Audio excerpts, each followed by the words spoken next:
एक दिन फुरफुरी नगर में मोटू और पटलू बाजार में घूम रहे थे। तभी उन्होंने सुना कि जंगल में एक रहस्यमय खजाना छिपा हुआ है।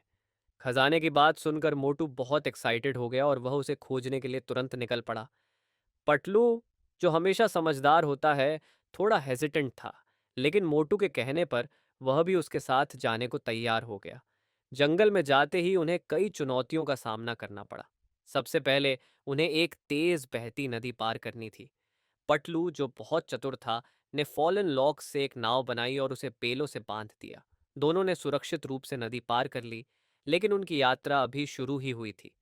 कुछ समय बाद वे जंगल के एक घने हिस्से में पहुंचे, जहां उन्होंने कुछ बंदरों का एक समूह देखा।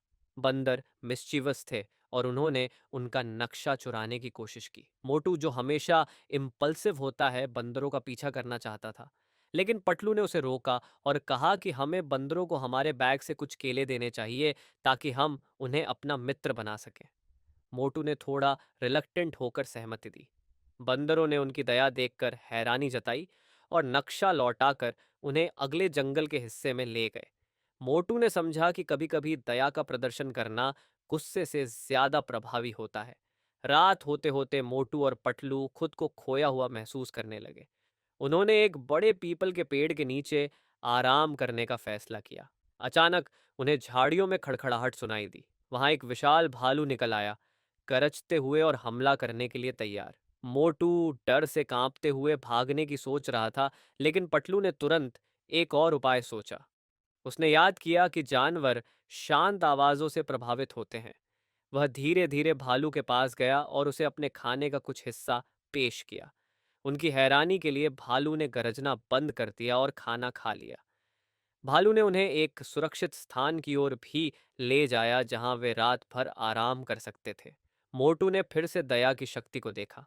अगली सुबह मोटू और पटलू अपनी यात्रा जारी रखते हुए अंततः नक्शे पर दिखाए गए स्थान पर पहुंचे।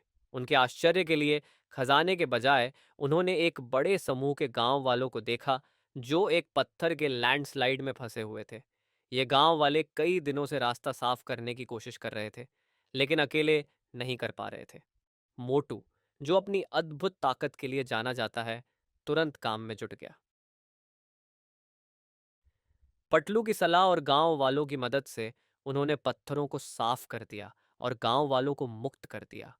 गांव वाले इतने आभारी थे कि उन्होंने मोटू और पटलू को एक इनाम दिया जो किसी भी खजाने से ज्यादा मूल्यवान था।